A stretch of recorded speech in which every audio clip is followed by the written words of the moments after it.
हाँ, अल्लाह ने आपको इख्तियार दिया है पसंद नापसंद का, इस हद तक कोई मना नहीं है, लेकिन आखिर तक माँ बाप को ठुकरा के चले जाना, उस माँ को ठुकरा देना जिसकी छातियां लटक गई तुम्हें दूध पिलाते पिलाते, उस माँ को ठुकरा देना, ये जुल्म कभी ना करना, वरना कभी हरे नहीं हो, कभी सब्जा नहीं आएगा, कभी हरियाली नहीं आएगी, कभी खुशी नहीं देखोगे। और माँ बाप की दुआएं चाहे वो सख्ती भी कर जाएं, ज्यादती भी कर जाएं, आपको वहां तक पहुंचाएंगी कि फरिश्ते भी नीचे रह जाएंगे।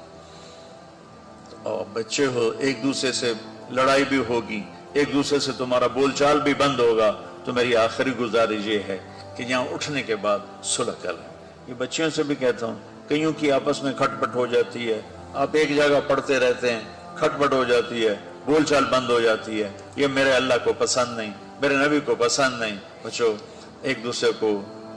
खुश होकर मिलो, चंद दिन की जिंदगी है, मर